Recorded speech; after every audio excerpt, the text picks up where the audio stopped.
Queridos irmãos, a paz do Senhor. Que bom estar aqui com os irmãos para mais uma pré-aula da Escola Bíblica Dominical, nesse primeiro trimestre do ano de 2025, o trimestre que tem por título Em Defesa da Fé Cristã, combatendo as antigas heresias que se apresentam com nova aparência. A lição de hoje, queridos, é a lição de número 1, que tem por título Quando as heresias ameaçam a unidade da igreja. E para essa lição, o texto áureo se encontra no livro de Judas, o versículo de número 3, onde diz assim: Amados, procurando eu escrever-vos com toda diligência acerca da comum salvação, tive por necessidade escrever-vos e exortar-vos a batalhar pela fé que uma vez foi dada aos santos. Glória a Deus. A verdade prática para essa lição diz assim: as heresias são crenças e práticas contrárias ao pensamento bíblico que distorcem os pontos principais da doutrina bíblica. Meus amados irmãos, a leitura bíblica em classe está em 3 livros diferentes. Primeiro vamos ler em Atos dos Apóstolos, do versículo 28 ao 31, onde diz assim: Olhai, pois, por vós e por todo o rebanho, sobre que o Espírito Santo vos constituiu bispos, para apacentardes a igreja de Deus, que ele resgatou com seu próprio sangue. Porque eu sei isto, que, depois da minha partida, entrarão no meio de vós lobos cruéis, que não perdoarão o rebanho, e que, dentre vós mesmos, se levantarão homens que falarão coisas perversas, que, para atraírem os discípulos após si. Portanto, vigiai, lembrando-vos de que, durante 3 anos, não cessei dia e noite de admoestar com lágrimas a cada um de vós. Também vamos ler em 1 Pedro, capítulo 3, versículos 15 e 16, onde diz assim: Antes santificai a Cristo como Senhor em vosso coração, e estais sempre preparados para responder com mansidão e temor a qualquer que vos pedir a razão da esperança que há em vós, tendo uma boa consciência, para que, naquilo em que falam mal de vós, como de malfeitores, fiquem confundidos os que blasfemam do vosso bom procedimento em Cristo. Também vamos ler em 2 Pedro, capítulo 2, versículos de 1 a 3, onde diz: E também houve entre o povo falsos profetas, como entre vós haverá também falsos doutores, que introduzirão encobertamente heresias de perdição, e negarão o Senhor que os resgatou, trazendo sobre si mesmo repentina perdição. E muitos seguirão as suas dissoluções, pelos quais será blasfemado o caminho da verdade. E, por avareza, farão de vós negócio com palavras fingidas, sobre os quais, já de largo tempo, não será tardia a sentença e a sua perdição não dormita. Meus amados e queridos irmãos, os objetivos dessa lição são, primeiro, identificar as ameaças hereges que assolam a Igreja de Cristo nos últimos dias. Segundo, apresentar o conceito de apologética cristã. E terceiro, definir o que são heresias. E aí, para essa lição, eu trago a seguinte motivação. Preste atenção, irmãos, que não há dúvida alguma de que estamos vivendo dias extremamente trabalhosos, dias difíceis, não é, que antecedem a volta de Jesus Cristo.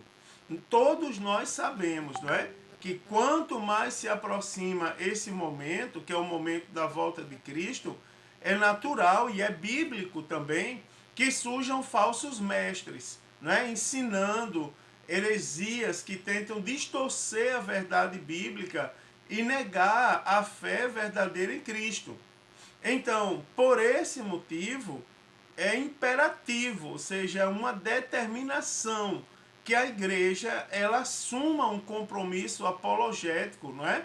Com a fé cristã, ou seja, ela assuma um compromisso de defesa da sua fé. Então, é muito importante manter o nosso referencial doutrinário em alta, ou seja, não podemos baixar a guarda, não é? Não podemos, irmãos, brincar de ser crentes. O momento é de nós levantarmos literalmente a bandeira da nossa fé, tá certo? Então, o que é que nós temos? Nós temos então que as heresias, queridos, elas são crenças e práticas que são contrárias ao pensamento bíblico. Não é? Por quê? Porque as heresias distorcem os pontos principais da doutrina cristã, também confrontam o cristianismo histórico e criam um problema para as igrejas e também um problema muito grande e às vezes até irreversível para as famílias. Então, na atualidade, as heresias, elas são as mesmas heresias da antiguidade. Mas o que acontece é que nos dias atuais, elas se apresentam para a gente com a roupagem nova, não é? Que foram rejeitadas, não é? Que foram rejeitadas pelos apóstolos e também pelos primeiros cristãos, não é? Por isso a gente pode dizer que não existe nada novo debaixo do céu. Então, esse trimestre, ele tem por objetivo mostrar o referencial doutrinário da fé cristã, tá certo? E levar o aluno a reconhecer de longe as heresias. Então, nessa primeira lição, nessa lição de hoje, ela é um estudo que esse estudo tem por objetivo mostrar o referencial doutrinário da fé cristã, tá certo? Então essa primeira lição ele é um estudo sobre o problema das heresias na igreja. E também hoje nós temos que abordar qual é a nossa responsabilidade quando o assunto é a defesa da fé. Então, nesse primeiro trimestre do ano de 2025, nós vamos estudar sobre em defesa da fé cristã, né? Combatendo as antigas heresias que se apresentam com nova aparência. Então, nessa primeira lição em específico, eu vou mostrar para vocês o significado do termo heresia, o significado do termo unidade da igreja e também o significado do termo apologética. E também eu quero explicar que as heresias, elas são um sinal de que Jesus está próximo a voltar, não é? Um final do fim dos tempos. Aqui eu quero mostrar alguns exemplos também de heresias que são comuns no nosso dia, ou por que não dizer, elas estão todos os dias nos perseguindo, não é? Alguns pontos que eu vou mostrar aqui com os irmãos. E finalmente eu quero mostrar aos irmãos também, desde a primeira lição, porque nós precisamos conhecer e combater as heresias dos dias atuais. Tá certo? Então vamos lá. Primeiro, eu quero falar, o primeiro ponto da lição, ele diz as ameaças dos lobos vorazes. E aí eu quero trazer para os irmãos, desde já, dentro dessa temática aí do primeiro tópico, eu quero trazer para os irmãos acerca da unidade da igreja. Então, se nós temos de um lado as ameaças do que o autor da lição chama de lobos vorazes, nós precisamos entender primeiro o que é a unidade da igreja. Então eu vou mostrar para vocês que a união mística ou espiritual que liga os que recebem Cristo pela fé num único corpo. Isso é chamado de unidade, isso é unidade. Então unidade é a união mística ou espiritual que liga os que recebem a Cristo pela fé num único corpo. Então, tendo por base o amor de Deus, a unidade da igreja, ela transcende a fraternidade meramente humana. Você observa que eu citei o termo espiritual. Então, ela foi profetizada, né, da oração sacerdotal de Cristo, foi concretizada no dia de Pentecostes em Jerusalém. Então, o apóstolo Paulo vê a unidade dos santos da seguinte maneira. Lá em Efésios, capítulo 4, do versículo 4 ao versículo 6, ele diz assim: há um só corpo e um só espírito, como também fostes chamados numa única esperança da vossa vocação, um só Senhor, uma só fé, um só batismo, um só Deus e Pai de todos, não é? O qual é sobre todos e por todos e em todos. Então as heresias, elas são uma ameaça para a igreja, porque elas dividem, não é? Dentro desse contexto da unidade da igreja, as heresias, elas dividem, tá certo? E fracionam o povo de Deus. Então, porque enquanto uns creem na Bíblia de forma correta, não é? Que é a maneira que nós chamamos a maneira ortodoxa, outros eles passam a crer e difundir doutrinas contrárias e antibíblicas, que nós chamamos doutrinas heterodoxas. Então é por essa razão que um terço do Novo Testamento se ocupa ao combate às heresias e aos falsos ensinos. Então Jesus Cristo e também os seus santos apóstolos, eles ensinaram e advertiram, não é, a igreja do Senhor, não é, a igreja com I maiúsculo, toda a igreja, acerca dos perigos dos falsos mestres e também das suas falsas doutrinas. Se a gente for pegar referencial bíblico, você vai desde o Evangelho segundo Mateus até o livro de Judas, tá certo? Então, foi uma luta incansável ali para exortar o povo de Deus acerca do perigo das heresias. Então você observa que as heresias, elas não só afastam pessoas da verdade, como também criam divisão no meio do corpo de Cristo. Então, baseado nisso, nós podemos observar primeiro os cuidados pastorais.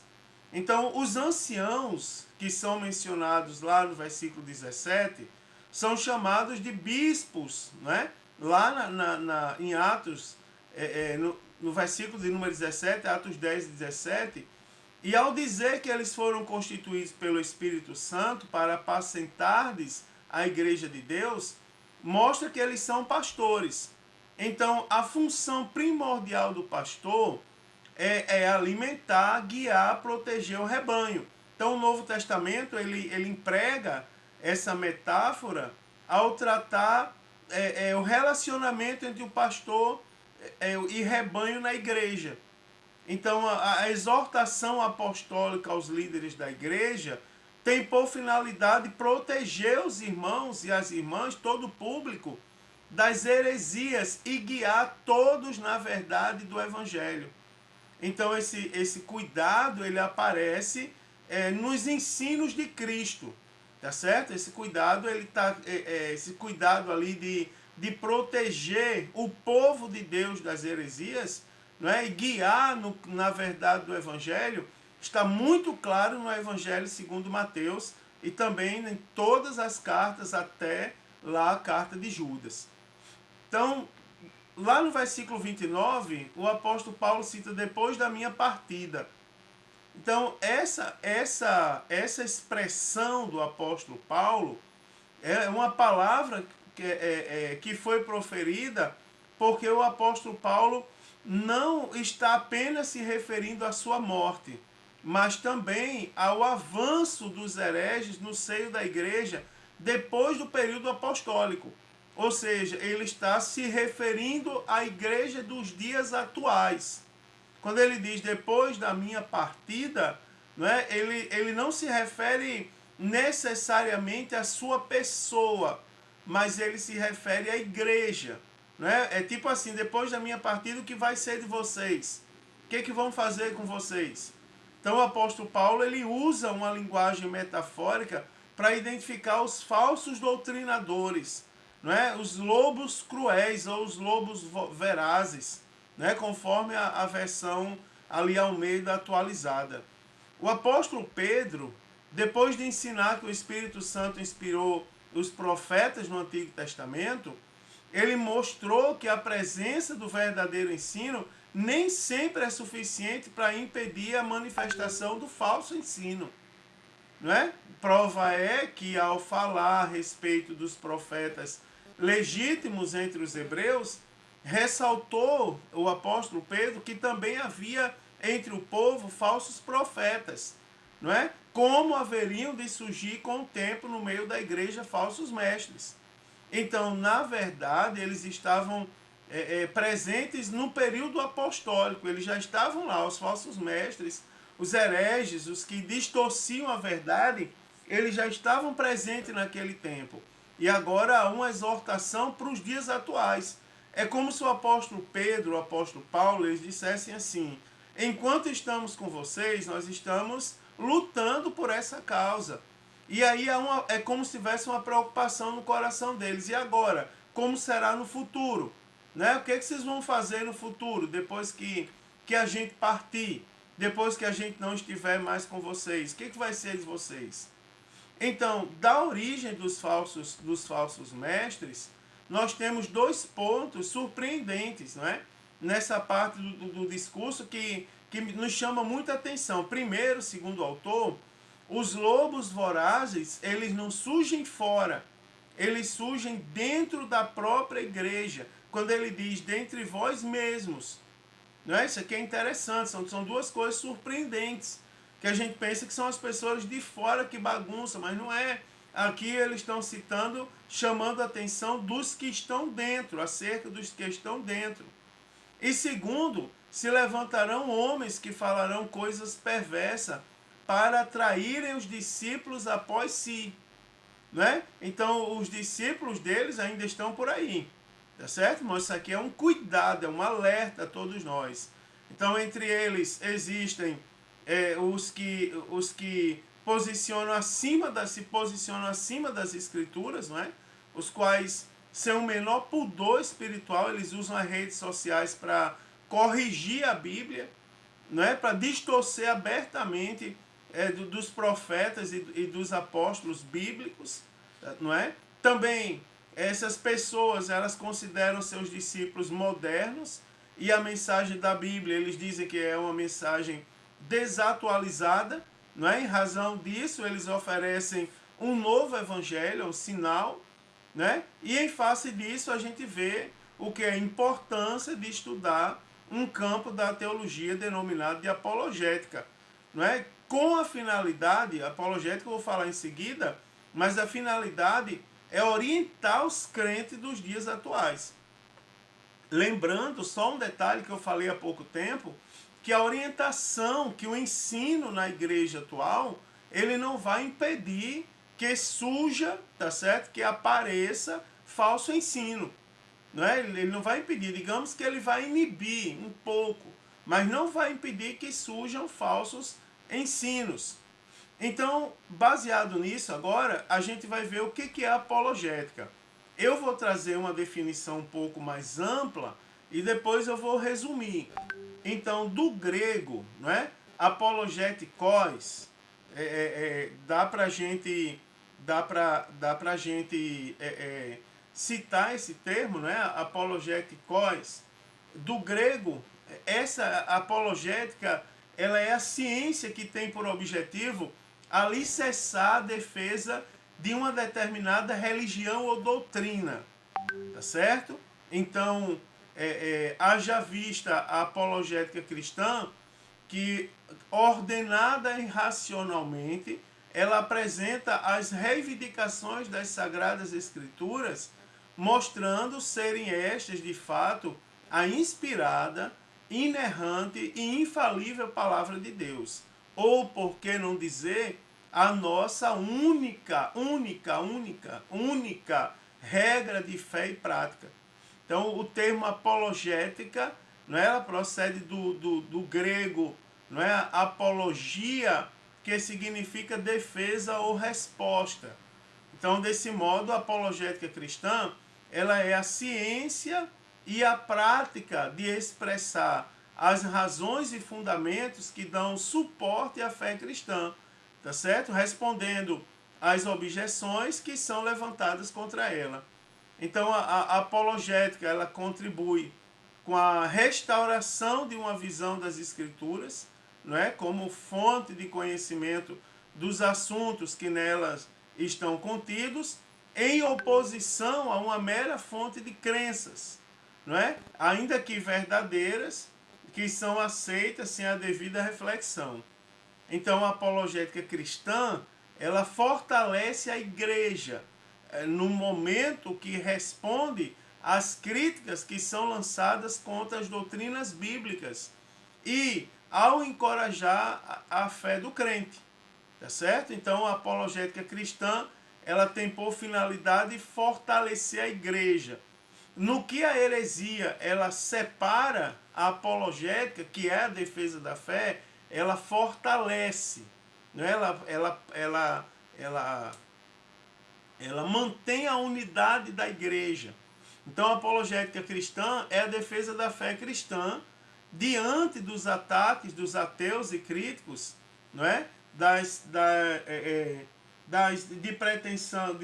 pretensa ciência, pois a verdadeira ciência, ela não contradiz a Bíblia. O mesmo diga-se da história, da filosofia, da ética e das outras religiões e teologias também. Tá certo? Então a apologética, ela é a defesa cristã contra tudo isso aí. Também, em resumo, a gente pode dizer que a apologética cristã é a defesa lógica e racional da fé cristã, tá certo? E de suas práticas doutrinárias. E aí, do grego, né, defesa ou resposta, e é traduzido por responder em preparados para responder com mansidão. Em 1 Pedro 3,15 é apologia, tá certo? Numa tradução literal é sempre preparados para uma defesa. Então a versão bíblica chamada NVT, não é? A nova versão transformadora, ela emprega o verbo explicar. Então, nesse sentido, ficaria sempre preparados para explicá-la, não é? Então a apologética mostra que o cristianismo, ele é racional. Mais do que nunca, agora nós vamos agir com a cabeça, com raciocínio, com a mente pautada na Bíblia Sagrada. Então os dados da revelação, eles podem ser explicados de maneira metódica e sistemática, não é? Portanto, aceitável. Então Jesus disse que nós devemos amar a Deus de todo o nosso coração, de toda a nossa alma, de todas as nossas forças e de todo o nosso entendimento. Não é? Então isso explica que nós devemos amar a Deus por completo, com o corpo, mas também com as emoções e com o intelecto. O nosso intelecto tem que estar pautado na Bíblia Sagrada. Não tem como a gente fugir disso daí. Tá certo? Então, a que defesa o apóstolo Pedro se refere? Lá no versículo 16.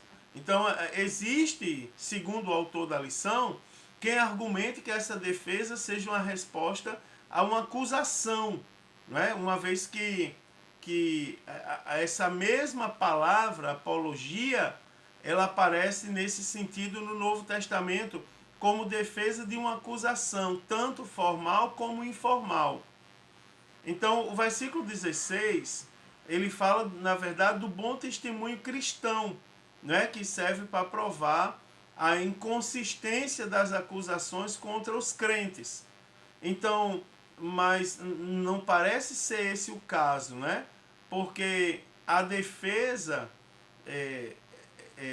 resposta ou explicação nessa passagem é sobre a razão da fé dos cristãos. Isso diz respeito à doutrina cristã.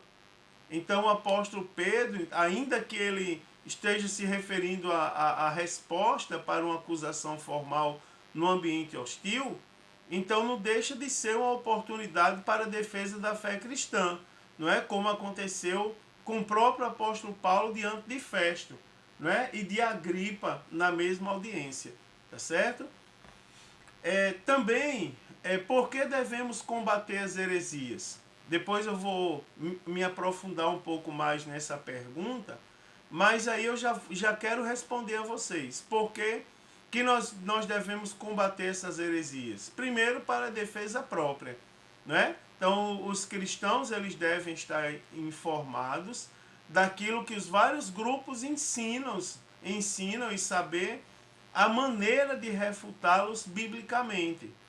Isso aqui é interessante porque quando fala da maneira como os vários grupos ensinam, nós temos, a partir de agora, e nesse trimestre, nós vamos ter que fazer isso com certa frequência, nós teremos que analisar os detalhes. São pequenos detalhes que são introduzidos para distorcer a nossa fé. Por exemplo, uma vez saiu na mídia, não foi eu, isso não é criação minha, isso aí saiu na mídia nacional, um homem de determinada cidade que disse que ele na Bíblia estava dizendo Oséias adultera, não é? E baseado nisso ele estava pregando o adultério e acredite, ele tinha seguidores. E o repórter pegou a Bíblia naquele dia e disse assim, olha, não está escrito adultera, está dizendo Oséias toma uma adúltera, não é? É adúltera e não adultera, é diferente, o contexto é diferente. Então você observa que são pequenos detalhes que distorcem. Então a gente precisa, nesse trimestre, trabalhar um pouco a mente, não é? E estar informados acerca dos detalhes. Então, primeira coisa por que nós devemos combater as heresias é para nossa própria defesa. E aí nós vamos ter que observar os detalhes a partir de agora. Segundo, para ajudar outros na compreensão da própria fé. Uma vez que nós estamos vacinados, nós também agora, a partir de agora, temos que ter condições de ajudar outros, principalmente os que rejeitam pontos fundamentais da fé cristã, e muitas vezes de forma inconsciente, não é? Então sabemos que existem muitas pessoas sinceras, não é? As quais buscam servir a Deus e precisam conhecer a palavra de Deus. Lembre-se que o crer vem pelo ouvir e o ouvir pela palavra. Então esse debate sobre as crenças, ele deve ocorrer de maneira respeitosa, não é? Com argumentos, com fundamentação bíblica, tá certo? Respondendo às objeções contra a fé cristã. E o êxito dessa luta, ele é garantido quando se está nos domínios do Espírito Santo. Então, lembrando que nós não vamos vencer essa luta se o Espírito Santo não for conosco. Uma vez eu estava participando de um grande congresso sobre escola bíblica dominical e o último palestrante, ele disse assim, olha irmãos, foram faladas coisas bonitas aqui, foram ditas coisas assim extraordinárias acerca de Deus, da palavra, mas nós não podemos esquecer que nada disso será possível se nós não tivermos a presença do Espírito Santo de Deus na nossa vida. Isso aqui é muito interessante e vale a pena nós observarmos com cautela esses pontos. Terceiro ponto, agora nós vamos falar acerca das heresias, não é? E o que são as heresias? A heresia do grego, não é? A heresis, né, significa propensão ou rejeição voluntária de um ou mais artigos da fé. Então a heresia tanto pode contrariar os ensinos como os costumes embasados pela palavra de Deus. Então, inicialmente, o termo significava escolha ou facção. Com o passar do tempo, adquiriu o sentido pelo qual ele é conhecido hoje, né? Ponto de vista contrário à sã doutrina. Então, do ponto de vista cristão, heresia é o ato de um indivíduo ou de um grupo afastar-se, não é? do ponto de vista cristão. Não é? Heresia é o ato de um indivíduo ou de um grupo afastar-se do ensino da palavra de Deus e adotar e divulgar suas próprias ideias ou as ideias de outro, né, quando o assunto é religião. Então, em resumo, heresia é um abandono da verdade ou um distanciamento, digamos assim, da verdade, não é? Então, o termo airesis, ele aparece no original em Atos 5:17, 15:5, não é? 26:5, 28 e 22. Por sua vez, a heresia aparece em Atos 24:11, 1 Coríntios, Gálatas, 2 Pedro. Então, as heresias, elas afetam, digamos que ela atinge a base, os fundamentos, não é? Elas afetam os pontos principais da fé cristã. Isso no que diz respeito a Deus, a Trindade, ao Senhor Jesus Cristo e ao Espírito Santo. Não é? Ao ser humanizado, natureza, pecado, salvação, origem, destino, aos anjos, não é? A igreja e as sagradas escrituras. Então esses movimentos religiosos, as heresias, eles estão dividindo igrejas, separando famílias, eles estão rompendo valores ortodoxos do cristianismo evangélico, ou seja, estão causando um estrago, não é? Então, em resumo, não é, a heresia no Novo Testamento traduzido como seitas e heresias, certo? Ou seita ou heresia. Então é verdade que o cristianismo em determinado momento da história também foi chamado de seita, tá certo? Mas por pessoas que não eram cristãs. Então, pessoas que não conheciam a verdade do evangelho e se opunham ao evangelho. Aí chamavam o cristianismo de seita. Quer ver crente perseguido é o tal do crente pentecostal. Você observa quando você pega a história da Assembleia de Deus, da nossa Assembleia de Deus, quando os missionários chegaram pregando o batismo no Espírito Santo, eles foram chamados de endemoniados, não é? Então, é assim, ó, a palavra, nós fomos chamados de seita em outra época, mas por pessoas que não estudavam a Bíblia. Então, a palavra seita, ela é usada para designar as religiões heterodoxas, não é? É um termo já desgastado, né? Trazendo para si muitas vezes um tom pejorativo. Por isso nós devemos saber exatamente quando nós aplicarmos. Nós não podemos sair por aí chamando o povo de seita e de heresia, que a gente corre o risco de apanhar. Não é, irmãos? Tem muita gente que se mete a besta aí e termina apanhando, termina de um jeito que não queria terminar, que não deveria terminar, por causa do seu atrevimento que não, sem base, né? Sem base bíblica. Então, a heresia no Novo Testamento. Então, isso é um vocábulo que aparece com o sentido de partido ou espírito sectário, não é? E nem sempre representa uma ruptura com o sistema convencional de determinada comunidade. Os saduceus e os fariseus, não é? Eram seitas que formavam facções dentro do próprio judaísmo, não é? E a versão, a Nova Almeida atualizada, ela traduz por partido, né? Ela traduz facção por partido. Então o apóstolo Paulo, ele adverte, não é? Para que não haja no seio da igreja essas divisões, não é? Essas heresias, e condena as inovações doutrinárias que causam divisão ou dissensão, não é? Então, heresias da perdição. Então, 2 Pedro 2:1. Então, é nessa passagem que a heresias apresenta o sentido de erro doutrinário como a heresia propriamente dita, né? No campo teológico que nós conhecemos hoje. Então, as heresias, elas distorcem os pontos principais da doutrina cristã no que diz respeito a Deus, a Trindade, por exemplo, Senhor Jesus, o Espírito Santo, o ser humano, a natureza, o pecado, a salvação, a origem e destino aos anjos, não é? Então, o mais grave erro é quando diz respeito à divindade e interfere na salvação, tá certo? Pois não existe salvação sem Jesus. se observa que o plano de Deus era que Jesus fosse crucificado. E quem tentou impedir Jesus, de alguma maneira, se observa que o apóstolo Pedro lá, não é?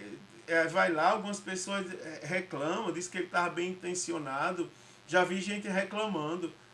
Mas quando ele chega que diz que Jesus não ia ser crucificado, Jesus olha para ele e diz, não foi você que falou, foi o Satanás. Não é? E repreende ele. Ou seja, nada nem ninguém tinha o direito de impedir Jesus de ser crucificado, não. Ele tinha que ser crucificado. Era plano de Deus que ele fosse crucificado, inclusive. Não é, irmãos? Então, as heresias tentam distorcer essas verdades. Você vê que da atitude do apóstolo Pedro, já poderia surgir uma heresia ali, não é? Vamos agora lutar para impedir Jesus de ser crucificado. Já pensou? Se Jesus não tivesse sido crucificado, o que seria da gente hoje? Não é, irmão? Então você vê que toda hora Jesus repreendia isso. Não, não é assim que tem que pensar. Então, ó, como eu já disse, mas frisando um pouco mais de detalhe, as heresias são um sinal do fim dos tempos. Não é? Então, o estudo da heresiologia, né, o que é o estudo das heresias, ele é importante.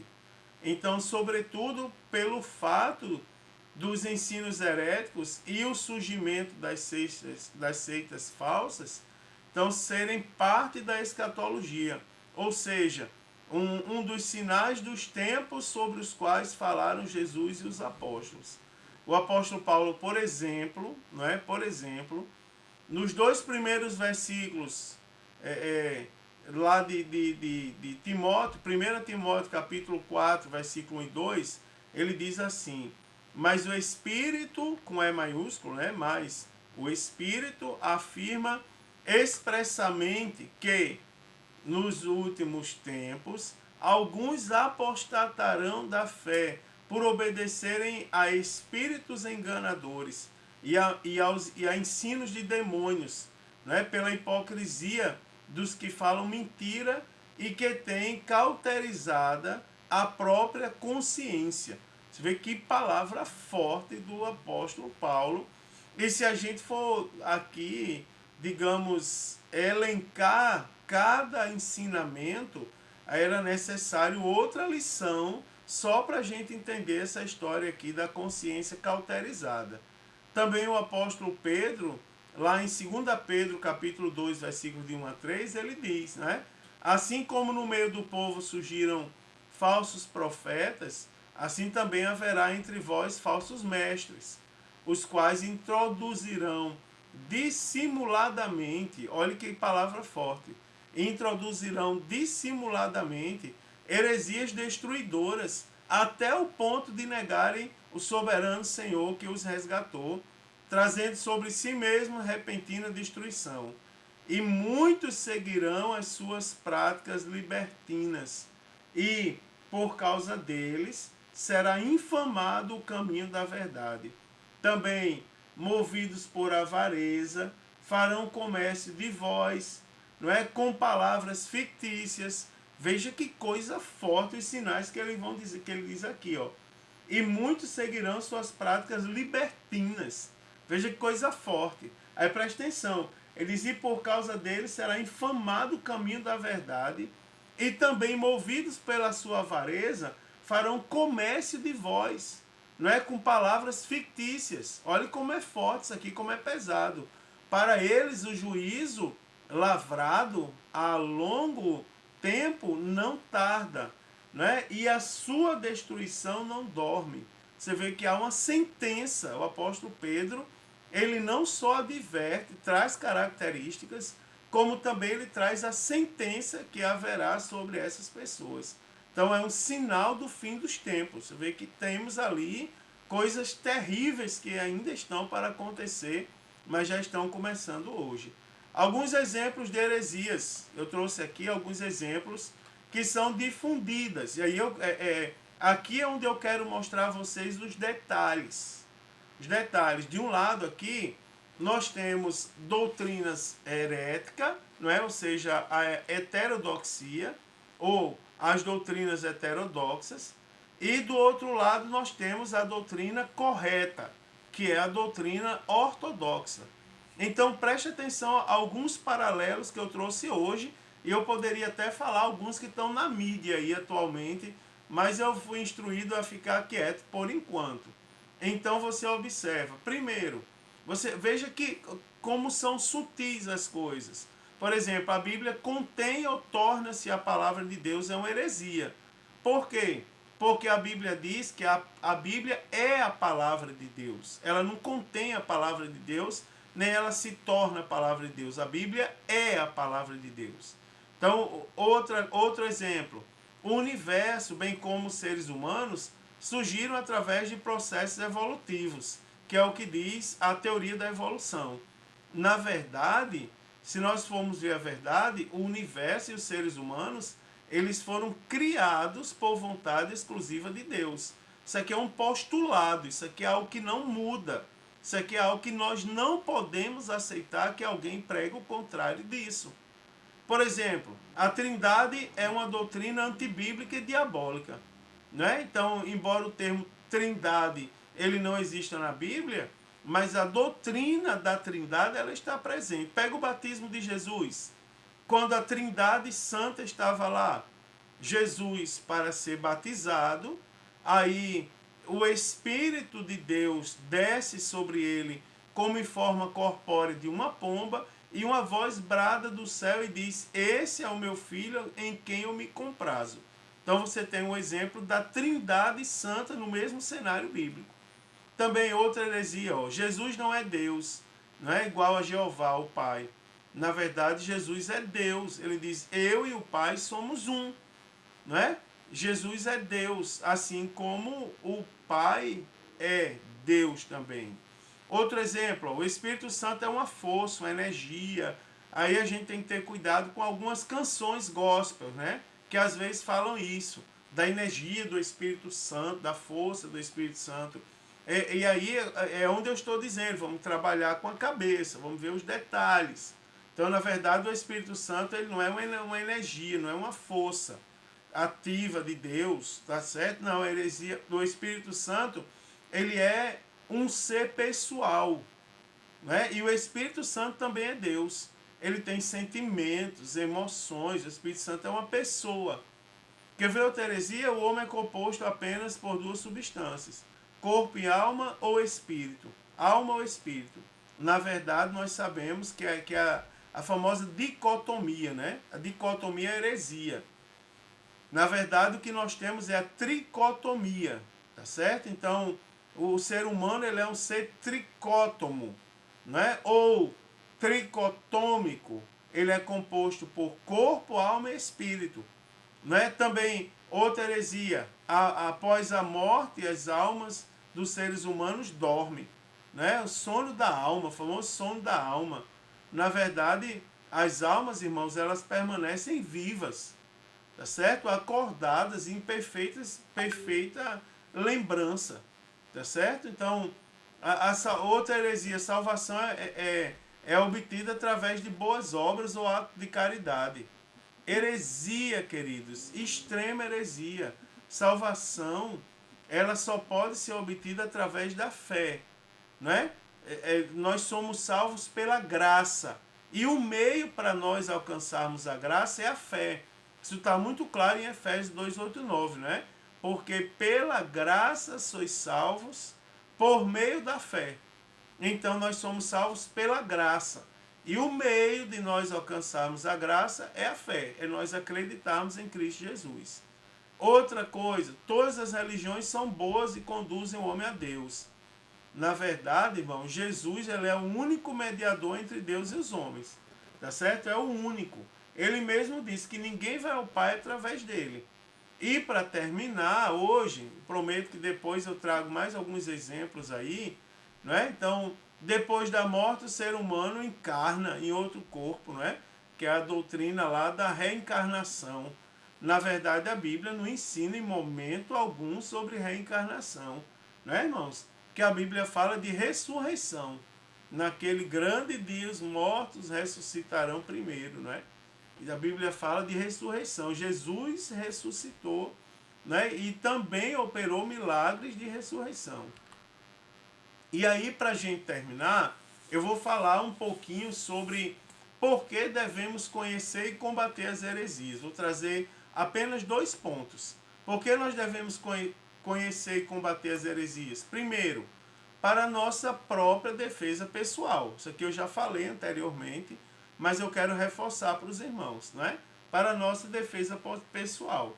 Então, o apóstolo Paulo, lá em Atos 20, do 28 ao 30, ele diz: olhai por vós, né? Olhai, pois, por vós e por todo o rebanho sobre que o Espírito Santo vos constituiu bispo, né? Para apacentardes a ovelha de Deus, que ele resgatou, a igreja de Deus, ovelha, a igreja de Deus que ele resgatou com seu próprio sangue, porque eu sei isso, que depois da minha partida entrarão no meio de vós lobos cruéis, que não perdoarão o rebanho, e que dentre vós mesmos se levantarão homens que falarão coisas perversas para atraírem discípulos para si.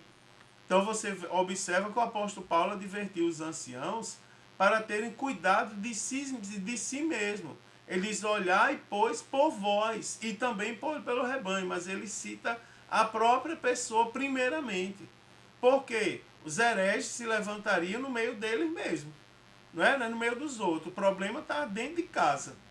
Então, de forma semelhante, o apóstolo Paulo, ele exorta a igreja de Corinto, dizendo assim, ó: e até importa que haja entre vós heresias, para que os que são sinceros se manifestem entre vós. E o apóstolo Pedro também, relembrando aos irmãos e reforçando isso aqui, ele adverte a igreja, né? E também houve entre vós o povo falsos profetas, como entre vós haverá também falsos doutores, que introduzirão encobertamente doutrinas, heresias de perdição, e negarão o Senhor que os resgatou, trazendo para si mesmo repentina perdição. Então, por essa razão, nós devemos conhecer bem as doutrinas bíblicas, né? Identificar, nós temos que ter condições de identificar os ensinos heréticos, né? Para nós não sermos enganados, não é, por esses falsos ensinos. E também para proteger o rebanho, né, irmãos? Proteger o rebanho. O apóstolo Paulo também adverte, ele fala de vocês, olhai por vós e pelo rebanho, não é? Então o apóstolo Pedro também, ele advertiu a igreja acerca dos falsos mestres. E muitos seguirão suas dissoluções, pelos quais será blasfemado o caminho da verdade, e por avareza farão de vós negócio com palavras fingidas. Jesus, né? Então, Jesus também advertiu acerca disso. Então, a igreja precisa, assim como nós precisamos estar preparados, a igreja também precisa estar preparada para combater os falsos ensinos e proteger, né, irmãos, os membros do perigo que é as heresias, tá certo? Principalmente proteger os novos convertidos, tá certo? E também para evangelizar, né? Então a evangelização é a grande missão da igreja, a grande tarefa que foi deixada por Jesus Cristo para a igreja aqui na terra, né? Para levar a mensagem de salvação aos pecadores. Então o desejo de Deus é que todos sejam salvos e venham ao conhecimento da verdade, tá certo? Então, todo salvo ele deve sentir o desejo de falar de Cristo aos pecadores. Então, um dos maiores desafios da evangelização é alcançar pessoas que estão enganadas por heresias e por grupos heterodoxos, né? Grupos que mentem, que acrescentam coisas na Bíblia ou diminuem, tá certo? Com o objetivo de matar mesmo, tragar as pessoas. Então é por esse motivo que nós precisamos estudar a Bíblia, né? Ler a Bíblia. E aí eu quero abrir o parênteses para lembrar os irmãos: leiam a Bíblia, homem. Faça o propósito de ler a Bíblia toda durante o ano. Não perca tempo não, irmãos. Porque senão a gente vai ser tragado, como muitas pessoas estão sendo enganadas. Então nós precisamos estudar a Bíblia, não é? Conhecer as doutrinas para estarmos preparados, não é? E refutarmos as heresias e ganharmos almas para Cristo. Então, como disse o próprio apóstolo Pedro, antes santificai a Cristo como Senhor em vosso coração e estáis sempre preparados para responder com mansidão e temor a qualquer que vos pedir a razão da esperança que há em vós. Que versículo bonito, né, irmão? 1 Pedro, capítulo 3, versículo de número 15. Eu acho que esse deveria ter sido o texto áureo dessa lição de hoje, tá certo? 1 Pedro, capítulo 3 e versículo de número 15. Então, queridos, os apóstolos, eles responderam aos opositores da fé cristã e lançaram a base da nossa teologia. Né? Então, todos os escritos do Novo Testamento mostram essa luta acirrada contra falsas doutrinas. Então, é tarefa da igreja atual batalhar pela fé que uma vez foi dada aos santos. Né? Então, aqui vem uma pergunta para a nossa reflexão. Estamos a fazer pela verdade o que esses agentes da heresia fazem pela mentira? Né?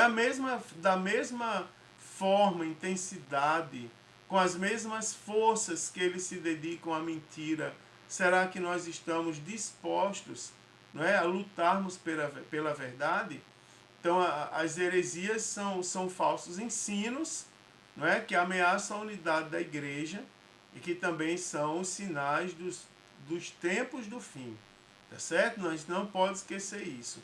Então, diversas heresias, elas são propagadas e difundidas em nossos dias. Então, por essa razão, nós devemos conhecer, não é, as doutrinas bíblicas e refutar as heresias para a nossa defesa pessoal, não é? E também para proteger o rebanho e também para evangelizar, ou seja, para alcançar as almas para Cristo. Queridos, que lição é essa? Que lição rica! Que ensinamentos maravilhosos nós tivemos hoje. Glória a Deus por essa aula. Ore, se prepare. Prepare a aula dentro do tempo proposto. A minha aula aqui vai em 50 minutos. E geralmente na minha igreja eu tenho 1 hora para dar aula. Então por isso que a minha aula ela é preparada entre 50 minutos e 1 hora. Quando sobra tempo, aí eu abro espaço para os alunos fazerem perguntas ou fazerem colocações, não é, acerca do tema que a gente está estudando. Então, prepare a sua aula com muita alegria, ore, peça direção a Deus. E tem um detalhe, é a primeira aula do ano, é o primeiro trimestre, primeira aula do trimestre. Então, motive seus alunos, aproveite para aprender o nome de todos, não é? Convidar pessoas para fazerem parte, dê uma excelente aula e depois peça para os alunos convidarem outros. Dizer, olha, esse trimestre vai ser muito interessante a escola bíblica dominical. Tá certo? Chame todos pelo nome e que Deus abençoe e use cada um dos irmãos, pois isso é para a glória do nosso Deus. Que Deus abençoe, queridos, mais e mais cada um dos irmãos e que todos nós possamos ter uma excelente aula na presença do Senhor Jesus. Se Jesus não voltar, próxima semana eu estarei aqui, apresentando a segunda lição desse trimestre aos irmãos. Um forte abraço a todos e mais uma vez a paz do Senhor Jesus.